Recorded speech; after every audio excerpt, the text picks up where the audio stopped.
ಹಾಸನದಲ್ಲಿ ಮತ್ತೆ ಮೈತ್ರಿ ಸಂಘರ್ಷ. ಹಾಸನ ನಗರಸಭೆ ಅಧ್ಯಕ್ಷ ಉಪಾಧ್ಯಕ್ಷ ಚುನಾವಣೆಯಲ್ಲಿ ಬಿಜೆಪಿಯ ಪ್ರೀತಂ ಗೌಡ ಜೆಡಿಎಸ್ನ ಸ್ವರೂಪ್ ಪ್ರಕಾಶ್ ಬೆಂಬಲಿಗರ ಮಧ್ಯೆ ಜಿದ್ದಾಜಿದ್ದಿ ಏರ್ಪಡಿತು. ಅಂತಿಮವಾಗಿ ಜೆಡಿಎಸ್ನ ಸ್ವರೂಪ್ ಗೌಡ ಬೆಂಬಲಿಗರು ಮೇಲುಗೈಯನ್ನು ಸಾಧಿಸಿದ್ರು. ಅಧ್ಯಕ್ಷರಾಗಿ ಜೆಡಿಎಸ್ನ ಚಂದ್ರೇಗೌಡ ಆಯ್ಕೆಯಾಗಿದ್ದಾರೆ. ಉಪಾಧ್ಯಕ್ಷಿಯಾಗಿ ಮೈತ್ರಿಯಂತೆ ಉಪಾಧ್ಯಕ್ಷ ಸ್ಥಾನಕ್ಕೆ ಬೇಡಿಕೆ ಇಟ್ಟಿದ್ದ ಬಿಜೆಪಿ ಶಿಲ್ಪಾ ವಿಕ್ರಮ್ರನ್ನ ಇಳಿಸಿತ್ತು. ಆದರೆ ಲತಾದೇವಿ ಅವರು ಗೆಲುವನ್ನು ದಾಖಲು ಮಾಡಿದ್ದಾರೆ. ಮೈತ್ರಿ ಧರ್ಮ ಪಾಲನೆ ಮಾಡಿಲ್ಲ ಅಂತ ಸ್ವರೂಪ್ ವಿರುದ್ಧ ಪ್ರೀತಂ ಗೌಡ ವಾಗ್ದಾಳಿ ನಡೆಸಿದ್ರು. ಇನ್ನು ಕಾರವಾರ ನಗರಸಭೆಯಲ್ಲಿ ಮೈತ್ರಿ ಅಭ್ಯರ್ಥಿಗಳಿಗೆ ಜಯವಾಗಿದೆ. ಬಿಜೆಪಿಯ ರವಿರಾಜ್ ಅಂಕೋಲೆಕರ್ ಅಧ್ಯಕ್ಷರಾದರೆ ಜೆಡಿಎಸ್ನ ಪ್ರೀತಿ ಮಧುಕರ್ ಜೋಶಿ ಉಪಾಧ್ಯಕ್ಷರಾಗಿದ್ದಾರೆ. ಹಾಸನ ಕಾರವಾರ ಎರಡೂ ಕಡೆ ಕಾಂಗ್ರೆಸ್ ಸೋಲನ್ನು ಕಂಡಿದೆ. ಆದರೆ ವಿಜಯೇಂದ್ರ ಸ್ವಕ್ಷೇತ್ರ ಶಿಕಾರಿಪುರದ ಶಿರಾಳಕೊಪ್ಪ ಪುರಸಭೆಯಲ್ಲಿ 25 ವರ್ಷಗಳ ಬಳಿಕ ಕಾಂಗ್ರೆಸ್ ಅಧಿಕಾರವನ್ನು ಹಿಡಿದಿದೆ. ಶಿಲ್ಪಾ ವಿಕ್ರಾಂತ್ ಅವರಿಗೆ ಮತವನ್ನ ಹಾಕ್ಬೇಕಿತ್ತು, ಆ ಕೆಲಸ ಆಗಿಲ್ಲ. ನಾವು ವಿಪ್ಪನ್ ಕೂಡ ಜಾರಿ ಮಾಡಿದ್ವಿ, ಅವರಿಗೆ ಕಮ್ಯುನಿಕೇಟ್ ಕೂಡ ಮಾಡಿದ್ವಿ. ಮೈತ್ರಿ ಧರ್ಮವನ್ನ ಪಾಲಿಸಿಲ್ಲ ಅನ್ನೋದು ಮೇಲ್ನೋಟಕ್ಕೆ ಕಂಡು ಬರ್ತಿದೆ ಅನ್ನೋದು ಎಲ್ರಿಗೂ ಗೊತ್ತಿರೋಂಥ ವಿಚಾರ. All right. ನರೇಂದ್ರ ಮೋದಿ ಅವರು 3 ದಿನಗಳ ಪೋಲೆಂಡ್ ಉಕ್ರೇನ್ ಪ್ರವಾಸ ಕೈಗೊಂಡಿದ್ದಾರೆ. ಇವತ್ತು ಪೋಲೆಂಡ್ಗೆ ಹೋಗಿದ್ದಾರೆ. ಮೊರಾರ್ಜಿ ದೇಸಾಯಿ ಅವರ ನಂತರ 45 ವರ್ಷಗಳ ಬಳಿಕ ಭಾರತದ ಪ್ರಧಾನಿಯಲ್ಲಿಗೆ ಹೋಗ್ತಾ ಇರೋದು ಇದೇ ಮೊದಲು. ಭಾರತೀಯರಿಂದ, ಅಲ್ಲಿರುವ ಭಾರತೀಯರಿಂದ ಅದ್ಭುತ ಸ್ವಾಗತ ಅವರಿಗೆ ಎಂದಿನಂತೆ. ಬಹಳ ಮಜಾ ಅಂತಂದರೆ ನರೇಂದ್ರ ಮೋದಿ ಗುಜರಾತ್ನವರು. ಆದರೆ ಪೋಲೆಂಡ್ ಮತ್ತು ಭಾರತದ ಸಂಬಂಧ 45 ವರ್ಷ ಒಬ್ಬ ಪ್ರಧಾನಿಯಲ್ಲಿಗೆ ಹೋಗದಿದ್ದರು. ಅದರ ಹಿಂದಕ್ಕೆ ವರ್ಲ್ಡ್ ವಾರ್ 2ನಲ್ಲಿ ಅವತ್ತಿನ ಇದರಲ್ಲಿ ಪೋಲೆಂಡಿಂದ ನಾಜಿ ಇದಕ್ಕೆ ದೌರ್ಜನ್ಯಕ್ಕೆ ಒಳಗಾಗಿದ್ದಂತಹದ್ದು ಸಾವಿರಾರು ಜನ ಪೋಲಿಷ್ ಜನಗಳು ಬಂದು ಗುಜರಾತ್ನಲ್ಲಿ ಆಶ್ರಯವನ್ನು ಪಡೀತಾರೆ. ಅದರಲ್ಲಿ ಸಾವಿರಾರು ಮಕ್ಕಳಿದ್ವು, ಚೋಟೆ ಮಕ್ಕಳುಗಳು, 6 ವರ್ಷ, 5 ವರ್ಷ, 4 ವರ್ಷ, 7 ವರ್ಷದ ಮಕ್ಕಳು ತಂದೆ ತಾಯಿಗಳಿಂದ ಬೇರೆ ಆಗಿದ್ರು. ಅವರು ಇಲ್ಲಿ ಅವರಿಗೆ ಅವತ್ತಿನ ಗುಜರಾತ್ನ ಜಾಮ್ನಗರದಲ್ಲಿ ಮಹಾರಾಜ ಜಾಮ್ ಸಾಹೇಬ್ ದಿಗ್ವಿಜಯ್ ಸಿಂಗು ಆಶ್ರಯವನ್ನು ಕೊಟ್ಟು ಯುದ್ಧ ಮುಗಿದ ಮೇಲೆ ತಂದೆ ತಾಯಿಗಳಿಗೆ ಸೇರಿಸ್ತಾರೆ. ಅವ್ರ ಮಹಾರಾಜ ಎಲ್ಲಿಯ ಪೋಲ್ಯಾಂಡು, ಎಲ್ಲಿಯ ಮಕ್ಕಳು. ಅದಕ್ಕೆ ಇವತ್ತು ಪೋಲ್ಯಾಂಡಲ್ಲಿ ಗುಡ್ ಮಹಾರಾಜ ಅಂತ ಒಂದು ಪ್ರತಿಮೆನೋ ಒಂದು ಸರ್ಕಲ್ಲೋ ಇದೆ. ಗುಡ್ ಮಹಾರಾಜ ಅಂತ ಅವ್ರು ಇವತ್ತಿಗೂ ಅದನ್ನು ಜ್ಞಾಪಿಸ್ಕೋತಾರೆ. ಆ ದಿನದಲ್ಲಿ ಅವತ್ತು ಆ ಮಹಾರಾಜ ಮಾಡಿದ್ದು. ಸಹಜವಾಗಿ ಮೋದಿ ಕೂಡ ಗುಜರಾತಿ ಅಲ್ಲ, ಒಂದು ಎಕ್ಸ್ಟ್ರಾ ಇದು. ಅವರು ಅದಕ್ಕೆ ಆ ಸ್ಮಾರಕಕ್ಕೂ ಹೋಗಿ ಬಂದಿದ್ದಾರೆ, ಎಲ್ಲ ಮಾಡಿದ್ದಾರೆ, ಮಾತುಕತೆ ಎಲ್ಲ ಮಾಡ್ತಿದ್ದಾರೆ. ಇನ್ನು ಅಲ್ಲಿಂದ ಉಕ್ರೇನ್ಗೆ ಹೋಗ್ತಾರೆ. ಬಟ್ ಅವರು ವಿಮಾನ ತಲುವಂತೆ. ಈ ಸರಿ ಉಕ್ರೇನ್ ರಾಜಧಾನಿ ಕೀವ್ಗೆ ಐಷಾರಾಮಿ ಟ್ರೈನ್ ಫೋರ್ಸ್ 1 ಅಂತ ಆ ಟ್ರೈನಲ್ಲಿ ಹೊಟ್ಟೋಗ್ತಾರಂತೆ. ಹೋಗೋಕ್ಕೆ ಬರೋಕ್ಕೆ 10 ಗಂಟೆ 20 ಗಂಟೆ ಅದು. ಅದರಲ್ಲಿ ಅಮೆರಿಕ ಅಧ್ಯಕ್ಷರು, ಫ್ರೆಂಚ್ ಅಧ್ಯಕ್ಷರೆಲ್ಲ ಟ್ರಾವೆಲ್ ಮಾಡಿರೋದು ಉಂಟು. ಅದು ಸಿಕ್ಕಾಪಟ್ಟೆ ಬಿಗಿ ಭದ್ರತೆ ಇರೋ ಟ್ರೈನ್ ಅದು. ಅದರಲ್ಲಿ ಹೋಗ್ತಾರಂತೆ. ಯಾಕೆ ಅಂತ ಭಾಳ ಜನದ ಪ್ರಶ್ನೆ. ಗೊತ್ತಿಲ್ಲ ಅದು ಯಾಕೆ ಅಂತ. ಅದೇನೋ ಹಿಸ್ಟಾರಿಕಲ್ಲು ಎಲ್ಲರೂ ಹೋಗಿದ್ದಾರೆ ಅಂತ ಈ ಸಾಹೇಬನು ಹೋಗ್ತಿದ್ದಾರೋ, ಅಥವಾ ಯುದ್ಧ ನಡೀತಿರೋದ್ರಿಂದ ಏರ್ ಸ್ಪೇಸ್ಗಳದ್ದೆಲ್ಲ ಏನಾದ್ರು ಗೋಜಲಿದ್ದು ಹೆಚ್ಚು ಕಡಿಮೆ ಆಗತ್ತೆ, ಯಾವ್ದಕ್ಕೆ ಬೇಕು ಅಂತ ಹಂಗಿದೆಯೋ ಅದೇನೋ ಐಡಿಯಾ ಇಲ್ಲ. ಅದು ಯಾಕೆ ಅಂತ ನಮಗೂ ಗೊತ್ತಿಲ್ಲ. ಒಟ್ಟಲ್ಲಿ ಹೋಗ್ತಿದ್ದಾರೆ ಎಲ್ಲಿಗೆ ಉಕ್ರೇನ್ಗೆ. ಅಲ್ಲಿ ಅಧ್ಯಕ್ಷ ಜೆಲೆನ್ಸ್ಕಿ ಜೊತೆ ಮಾತಾಡ್ತಾರೆ. ಒಂದು 7 ಗಂಟೆ ಕಾಲ ಇರ್ತಾರೆ. ಇತ್ತೀಚೆಗಷ್ಟೇ ಅವ್ರು ಮಾಸ್ಕೋಗೆ ಹೋಗಿದ್ರು, ಪುಟಿನ್ ಜೊತೆ ಮಾತಾಡಿದ್ದಾರೆ.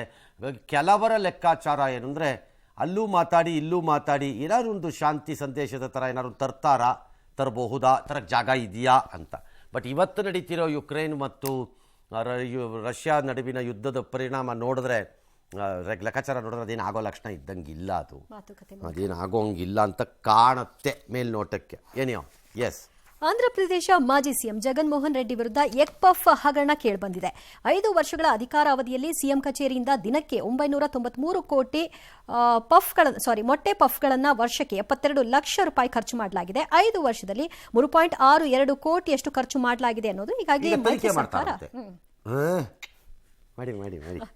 ಆಧಾರರಹಿತ. ಉತ್ತರ ಕನ್ನಡದ ಜೀವನಾಡಿ ಆಲಮಟ್ಟಿ ಡ್ಯಾಮ್ ಭರ್ತಿಯಾಯಿತು. ಮುಖ್ಯಮಂತ್ರಿ ಮತ್ತು ಡಿಸಿಎಂ ಇಬ್ಬರು ಇವತ್ತಲ್ಲಿ ಗಂಗಾ ಪೂಜೆ ಮಾಡಿ ಬಾಗಿನವನ್ನು ಅರ್ಪಿಸಿದ್ರು. 1123 TMC ನೀರು. ಅತ್ತ ರಾಜ್ಯದಲ್ಲಿ ವರ್ಣನ ಅಬ್ಬರ ಕೂಡ ಜೋರಾಗೇ ಇದೆ. ತುಮಕೂರು ನಗರದ ಮಾನಿಕೆರೆ ಸಂಪೂರ್ಣವಾಗಿ ಬತ್ತಿಯಾಗಿದೆ, ಕೋಡಿ ಬಿದ್ದಿದೆ. ದಾವಣಗೆರೆಯಲ್ಲೂ ವಿಪರೀತ ಮಳೆ, ಚಿತ್ರದುರ್ಗದಲ್ಲಿ ಮಳೆ, ಹಲವೆಡೆ ಹಾವೇರಿನಲ್ಲಿ ಮಳೆ, ಈ ಥರ ಎಲ್ಲ ಕಡೆ. ಚಿಕ್ಕಬಳ್ಳಾಪುರ ತಾಲೂಕಲ್ಲಿ ಮಳೆ 2 ದಿನದಿಂದ ಬರ್ತಾನೇ ಇದೆ ಮಳೆ. ಇನ್ನೂ 2 ದಿನ ಇದೆ ಮಳೆ. ಎಸ್. ಮೈಸೂರಿನಲ್ಲಿ ವಿಶ್ವವಿಖ್ಯಾತ ನಾಡಹಬ್ಬ ದಸರಾಗೆ ದಿನಗಣನೆ ಎದುರಾಗಿದೆ. ಕ್ಯಾಪ್ಟನ್ ಅಭಿಮನ್ಯು ನೇತೃತ್ವದ ಗಜಪಡೆ ಇವತ್ತು ಕಾಡಿನಿಂದ ನಾಡಿಗೆ ಬಂತು. ಹುಣಸೂರು ತಾಲೂಕಿನ ವೀರನಹೊಸಹಳ್ಳಿಯಲ್ಲಿ ಗಜಪಡೆಗೆ ಅದ್ದೂರಿ ಸ್ವಾಗತ ಸಿಕ್ತು. ಮೊದಲ ಟೀಮ್ ಬಂದಾಗಿದೆ. ಎರಡನೇ ಟೀಮ್ನ 5 ಆನೆಗಳು ಬರಬೇಕಿದೆ. ಕಾಡಿನಿಂದ ನಾಡಿಗೆ ಬಂದ ಗಜಪಡೆ ಇಂದು ಮತ್ತು ನಾಳೆ ಮೈಸೂರಿನ ಅಶೋಕಪುರಂನಲ್ಲಿರುವ ಅರಣ್ಯ ಭವನದ ಆವರಣದಲ್ಲಿ ವಾಸ್ತವ್ಯ ಹೂಡುತ್ತೆ. ಶುಕ್ರವಾರ ಅರಮನೆ ಆವರಣವನ್ನು ಪ್ರವೇಶ ಮಾಡುತ್ತೆ. ಈ ಬಾರಿ ಅದ್ದೂರಿಯಾಗಿ ದಸರಾ ನೆರವೇರುತ್ತೆ.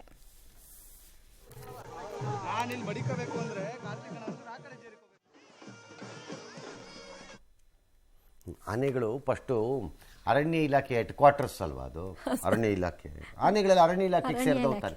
ಅದಕ್ಕೆ ಅಲ್ಲಿ ಹೋಗಿ ರಿಪೋರ್ಟ್ ಮಾಡ್ಕೊಂಡು ಬರ್ತವೆ ಈ ಕಡೆ ಮೋಸ್ಟ್ಲಿ. ಇಲ್ಲ, ಪ್ರಾಕ್ಟೀಸ್ ಅದು. ನಂಬರ್ 1. ನಂಬರ್ 2, ಈ ಆನೆಗಳಿಗೀಗ ಇದು ಒಳ್ಳೆ ಕಾಲ, ಶುಕ್ರದಶೆ ಒಳ್ಳೆ ಕಾಲ ಇದು. ಯಾಕಂದರೆ ಈಗ ಅವು ಚೆನ್ನಾಗಿ ತಿನ್ಕೊಳ್ತವೆ. ಇವರು ಕೊಟ್ಟಿದ್ದೆ ಇವರು ವಾಪಸ್ ನಿಲ್ಲಿಸ್ಬೇಕಲ್ಲ, ಬೆರವಣಿಗೆ ಏನು ಯಾಮಾರದ್ ಬೇಡ, ಶಕ್ತಿ ತುಂಬುತ್ತಾರೆ. ಎಲ್ಲವೂ 1000 ಕೆಜಿ, 6000, 5000, 4000 ಕೆಜಿ ಜಾಸ್ತಿ ಮಾಡ್ಕೊಂಡು ಹೋಗುತ್ತೆ. ಎಲ್ಲ ಒಬೆಸಿಟಿ ಬರುತ್ತೆ. ಆಮೇಲೆ ಹೋಗಿ ಇಳಿಸಿಸ್ತಾರೆ ಮತ್ತೆ. ಆಲ್ ರೈಟ್, ದಸರಾ ಅಂತೂ ಪ್ರಾರಂಭ ಆಗಿದೆ. ಈ ಸರಿ ಅದ್ದೂರಿ ಅಂತ ಹೇಳಿಬಿಟ್ಟಿದ್ದಾರೆ ಇವರು. ನೋಡ್ಬೇಕಪ್ಪ ಅದೇನು ಅದ್ದೂರಿ ಈ ಸರಿ ಅಂತ. ನೋಡೇ ಬಿಡ್ಬೇಕು ನಾವು ಈ ಸರಿ ಅದೇನು ಅದ್ದೂರಿ ಅಂತ. ಪರಿಶಿಷ್ಟ ಜಾತಿ ಮತ್ತು ಪರಿಶಿಷ್ಟ ಪಂಗಡಗಳಲ್ಲಿ ಒಳ ಮೀಸಲಾತಿಯನ್ನು ಕೊಡುವುದ ಅಧಿಕಾರವನ್ನು ರಾಜ್ಯ ಸರ್ಕಾರಗಳಿಗೆ ಸುಪ್ರೀಂ ಕೋರ್ಟ್ ಕೊಟ್ಟು ತೀರ್ಪು ಕೊಟ್ಬಿಟ್ಟಿದೆ. ಆದರೆ ಅದಕ್ಕೆ ವಿರುದ್ಧವಾಗಿ ಇವತ್ತು ಕೆಲವು ಕಡೆ ಭಾರತ್ ಬಂದನ್ನು ಆಚರಿಸ್ಕೊಂಡಿದ್ದಾರೆ. ಅದಕ್ಕೆ ಮಿಶ್ರ ಪ್ರತಿಕ್ರಿಯೆ ಬಂದಿದೆ. ಜಾರ್ಖಂಡ್ನಲ್ಲಿ ಪೂರ್ಣ ಆಗಿದೆ. May be state has supported it. ಆಗ ರಾಂಚಿ ಗಿಂಚಿ ಕಡೆ ಎಲ್ಲ. ಇನ್ನು ಮಧ್ಯಪ್ರದೇಶದಲ್ಲಿ ಕಾಂಗ್ರೆಸ್ನವರು ಬೆಂಬಲ ಕೊಡೋಕೆ ಹೋಗಿದ್ದಾರೆ. ಬಟ್ ಆದರೂ ಅದೇನು ಬಂದೇನು ಮಿಶ್ರ ಪ್ರತಿಕ್ರಿಯೆ. ಒರಿಸ್ಸಾನಲ್ಲಿ ಒಂಚೂರು ಎಫೆಕ್ಟ್ ಆಗಿದೆ. ಬಿಹಾರ್ನಲ್ಲಿ ಬಂದಿಂದಾಗಿ ವಾಹನ ಸಂಚಾರದಲ್ಲಿ ವ್ಯತ್ಯಯ ಆಗಿದೆ. ಕರ್ನಾಟಕದಲ್ಲಿ ಯಾವ ಎಫೆಕ್ಟು ಆಗಿಲ್ಲ. ಬಂದಿತ್ತ ಅಂತ ಯಾರು ಕೇಳಬೇಕಿಲ್ಲ. ನಮ್ಮಲ್ಲಿ ಎಂದಿನಂತೆ ಇತ್ತು. ಏನಕ್ಕದು ಮೂಡ ಎಫೆಕ್ಟಾ, ಅದರಿಂದ ಇದು ಬಿಟ್ಬಿಟ್ರ ಏನೋ ಗೊತ್ತಿಲ್ಲ. ಬಟ್ ಅದೇನಾರು ಇರಲಿ, ಪ್ರಶ್ನೆ ಕರ್ನಾಟಕದಲ್ಲಿ ಈಗ ರಾಜ್ಯ ಸರ್ಕಾರ ಅಥವಾ ಕಾಂಗ್ರೆಸ್ ಒಂದು ನಿಲುವಿಗೆ ಒಂದು ತೀರ್ಮಾನ ಹೇಳಬೇಕು. ನೀವು ಇಲ್ಲಿ ಒಳ ಮೀಸಲಾತಿಯನ್ನು ಒಪ್ತೀರೋ ಒಪ್ಪಲ್ವೋ ಅಂತ. ಬಿಕಾಸ್ ಕರ್ನಾಟಕದಲ್ಲಿ ಅದು ಭಾಳ ಗಲಾಟೆ ಮಾಡಿರೋ ವಿಚಾರ. ಹಂಗಾಗಿ ತಾನೇ ಹಿಂದೆ ಬೊಮ್ಮಾಯಿ ಸರ್ಕಾರದಲ್ಲಿ ಒಳ ಮೀಸಲಾತಿ ಕೊಟ್ಟರು ಅವ್ರಿಗೆ. ಅದು ಕೊಟ್ಟು ಕಚಿಪಿಚಿ ಆಗೋಯ್ತಲ್ಲ ಈಗ. ಹಾಗಾಗಿ ಈಗ ಅದು ಚುನಾವಣೆ ಸಂದರ್ಭದಲ್ಲಿ ಹಾಗಾಗಿ ಅವಾಗ ಅವರೆಲ್ಲ ಒಳ ಮೀಸಲಾತಿ ಪಡೆದವರು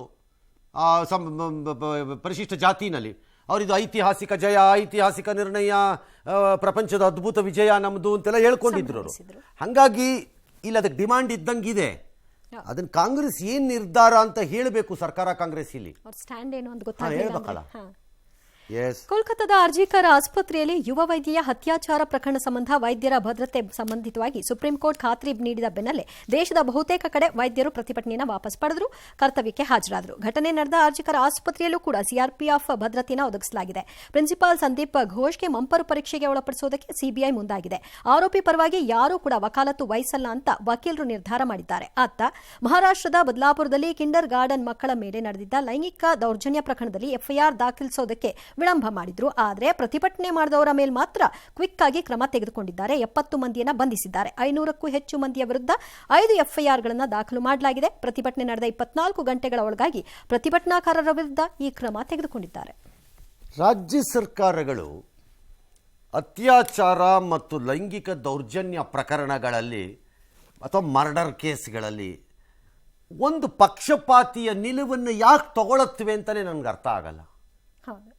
ಅದನ್ನು ಏನಕ್ಕದು ಅಂತಾನೆ ಅರ್ಥ ಆಗಲ್ಲಪ್ಪ.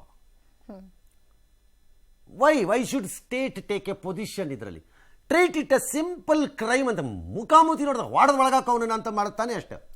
ಯಾರಾದ್ರೂ ಆಗಲಿ ಜನಕ್ಕೂ ಖುಷಿ ಆಗುತ್ತೆ. ಅದು ಯಾಕೆ ತಗೊಳ್ತಾರೋ ಏನು. ಸುಪ್ರೀಂ ಕೋರ್ಟ್ ಹೇಳ್ತು ಅಂತ ವೈದ್ಯರು ಪಾಪ ಹಿಂದಕ್ಕೆ ಬಂದಿದ್ದಾರೆ. ಅದು ಸುಪ್ರೀಂ ಕೋರ್ಟ್ಗೆ ಅವ್ರುಗಳು ತೋರಿಸ್ತಿರೋ ಗೌರವ ಕೂಡ. CISF ಹಾಕಿದಾರಲ್ಲಿ, CRPF ಅಲ್ಲ ಅನ್ಸುತ್ತೆ, CISF ಹಾಕಿದ್ದಾರೆ. ಎಲ್ಲ ಆಸ್ಪತ್ರೆಗೂ CISF ಹಾಕ್ಸಕ್ಕಾಗಲ್ಲ ಸುಪ್ರೀಂ ಕೋರ್ಟಲ್ಲಿ. ನಾಳೆ ಆಸ್ಪತ್ರೆಗೆ ಮಾತ್ರ ಕೊಟ್ಟಿದ್ದಾರೆ ಅಷ್ಟೇ. ಅದಕ್ಕೆ ಕೊಟ್ಟಿದ್ದಾರೆ. ಮುಂದೆ ನೋಡಬೇಕಿದು. ಇದಕ್ಕೆ ತಳಮಟ್ಟದಲ್ಲಿ ಬುಡಮಟ್ಟದಲ್ಲೇ ರಿಪೇರಿ ಆಗಬೇಕಿದು. ಇಲ್ಲದೆ ಇದ್ರೆ ಎಲ್ಲ ಕಾಸ್ಮೆಟಿಕ್ ಆಗತ್ತೆ ಅಷ್ಟೇ ಅಂತ ಅನ್ಸತ್ತೆ. ಅಮೆರಿಕ ಅಧ್ಯಕ್ಷ ಚುನಾವಣೆಯಲ್ಲಿ ಡೆಮೊಕ್ರೆಟಿಕ್ ಪಕ್ಷದ ಅಭ್ಯರ್ಥಿಯಾಗಿ ಕಮಲಾ ಹ್ಯಾರಿಸ್ ಅವರನ್ನು ಅಧಿಕೃತವಾಗಿ ಘೋಷಣೆ ಮಾಡಿದ್ದಾರೆ. DNC ಡೆಮೊಕ್ರೆಟಿಕ್ ನ್ಯಾಷನಲ್ ಕನ್ವೆನ್ಷನ್ ಶಿಕಾಗೋನಲ್ಲಿ ನಡೀತಾ ಇದೆ. ಹಾಗಾಗಿ ಅಲ್ಲಿ ಅವ್ರದ್ದು ಪ್ರಕಟ ಮಾಡಿದ್ರು. ಅದನ್ನು ಆಕೆ ಒಪ್ಕೊಂಡ್ರು. ಆ ಮಾಜಿ ಅಧ್ಯಕ್ಷ ಬರಾಕ್ ಒಬಾಮಾ ತಮ್ಮ ಬೆಂಬಲವನ್ನು ಘೋಷಿಸಿ ಅಮೆರಿಕನ್ನರಿಗೋಸ್ಕರ ಕಮಲಾ ಹ್ಯಾರಿಸ್ ಹೋರಾಡ್ತಾರೆ ಅಂತಂದರು. ಮುಂದಿನ ಚುನಾವಣೆಯಲ್ಲಿ ಆ ಸ್ಪರ್ಧಿಯಾಗಿರೋ ಡೊನಾಲ್ಡ್ ಟ್ರಂಪ್ ಅತ್ಯಂತ ಅಪಾಯಕಾರಿ ಆತ ಅಂತೆಲ್ಲ ವರ್ಣಿಸಿದ್ರು. ಕಮಲಾ ಹ್ಯಾರಿಸ್ ಜನರಿಗೋಸ್ಕರ ಕೆಲಸ ಮಾಡ್ತಾರೆ, ಅವ್ರ ಧ್ವನಿ ಯಾವಾಗಲೂ ಅಮೆರಿಕದ ಪರವಾಗಿರುತ್ತೆ ಅಂತೆಲ್ಲ ಒಬಾಮಾ ಹೇಳ್ಕೊಂಡ್ರು. ಅವರ ಪತ್ನಿ ಕೂಡ ಅಂದರೆ ಮಿಶೆಲ್ ಒಬಾಮಾ ಅವರು 2008ರಲ್ಲಿ ನನ್ನ ಪತಿ ಗೆದ್ದ ಮಾದರಿಯಲ್ಲೇ ಇತಿಹಾಸ ಮರುಕಳಿಸುತ್ತೆ ಅನ್ನೋ ವಿಶ್ವಾಸವನ್ನು ವ್ಯಕ್ತಪಡಿಸಿದ್ದಾರೆ. That's okay. ಅವ್ರವ್ರ ನ್ಯಾಷನಲ್ ಈಗ ಮೋದಿ ಬಿಟ್ಟರೆ ಯಾರೂ ಇಲ್ಲ ಅಂತ ಇವರಲ್ವಾ, ಈ ಬಾರಿ ನೋಡ್ತಾ ಇರಿ ಏನಾಗುತ್ತೆ ಮ್ಯಾಜಿಕ್ ನಾವು ಬರ್ತಾ ಇದ್ದೀವಿ ಅಂತ ಇವರನ್ನಲ್ವಾ, ಹಾಗೆ ಅಲ್ಲೂ ಹೇಳ್ತಿರ್ತಾರೆ. ಡೆಮೊಕ್ರೆಟಿಕ್ ನ್ಯಾಷನಲ್ ಕನ್ವೆನ್ಷನ್ ನಡೀತಾ ಇದೆ, ನಮ್ಮ ಥರ ಅಲ್ಲ ಅಲ್ಲಿ ಆಯ್ಕೆ ಸ್ವರೂಪ ರೀತಿ ಎಲ್ಲ ಬೇರೆ ಬೇರೆ ಥರ. ಇವತ್ತಲ್ಲ ಆಯ್ತು, ಈಗ ಆಯ್ಕೆ ಅದು ಮುಗೀತು. ಬಟ್ ಪ್ರಾಬ್ಲಮಲ್ಲಿ ಯಾಕೆ ಅವರು ಫೇಸ್ ಮಾಡ್ತಿರೋದು ಏನು, ನಮ್ಮ ರಾಜ್ಯದಲ್ಲಿ ಹೇಗೆ ನಮ್ಮ ದೇಶದಲ್ಲಿ ಕೆಲವು ರಾಜ್ಯಗಳು ಈ ಪಕ್ಷಗಳ ಪರ ಆ ಪಕ್ಷಗಳ ಪರ ಅಂತಿದೆಯೋ ಹಾಗೆ ಅಲ್ಲೂ ರಾಜ್ಯಗಳು red States and blue States ಅಂತ ಬೇರೆ ಬೇರೆ ಇವೆ. ರೆಡ್ ಸ್ಟೇಟ್ ಅಂದರೆ ರಿಪಬ್ಲಿಕನ್ ಸೈಡಲ್ಲೂ, ಬ್ಲೂ ಸ್ಟೇಟ್ಸ್ ಅಂದರೆ ಡೆಮೊಕ್ರೆಟಿಕ್ ಸೈಡಲ್ಲೂ ಇದೆ. ಇವರಿಬ್ಬರದ್ದು ಭಾಳ ಕತ್ತರಿಸೋ ಮಟ್ಟದಲ್ಲಿ ಹೋರಾಟ ನಡೀತಿದೆ. ಬಿಕಾಸ್ ಒಂದು 5-6 ರಾಜ್ಯಗಳು ಡೊಲಾಯಮಾನವಾಗಿವೆ, ಹಿಂಗೂ ಇಲ್ಲ ಹಂಗೂ ಇಲ್ಲ ಹಂಗೂ ಹಿಂಗಿಲ್ಲ ಆಟ ಆಡಿಸ್ತಾ ಇವೆ. ಹಾಗಾಗಿ ಅದನ್ನು ಯಾರು ಗೆಲ್ತಾರೋ ಆ ರಾಜ್ಯಗಳನ್ನು ಅವರು ಅಧ್ಯಕ್ಷರಾಗ್ತಾರೆ. ಇನ್ನೊಂದು 65-70 ದಿನ ಇದ್ದಂಗಿದೆ, 10 ವಾರನೋ 11 ವಾರನೋ ಇರಬೇಕು ಇನ್ನೋರು ಚುನಾವಣೆಗೆ.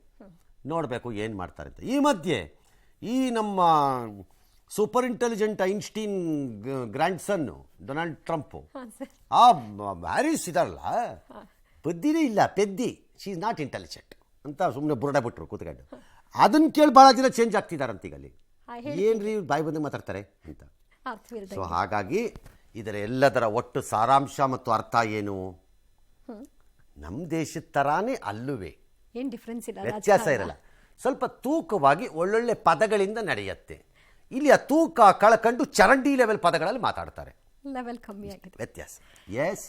ಗುರು ರಾಘವೇಂದ್ರ ಸ್ವಾಮಿಗಳು ವೃಂದಾವನಸ್ಥರಾಗಿ ಇಂದಿಗೆ 353 ವರ್ಷಗಳು ಸಂದಿವೆ. ಈ ಹಿನ್ನೆಲೆಯಲ್ಲಿ ಮಂತ್ರಾಲಯದಲ್ಲಿ ಮಧ್ಯಾರಾಧನೆಯನ್ನು ಸಂಭ್ರಮದಿಂದ ಆಚರಿಸಿದ್ದಾರೆ. ಮಧ್ಯಾರಾಧನೆ ಅಂಗವಾಗಿ ಮಠದ ಪ್ರಾಕಾರದಲ್ಲಿ ಚಿನ್ನದ ರಥೋತ್ಸವ ಜರುಗಿತು.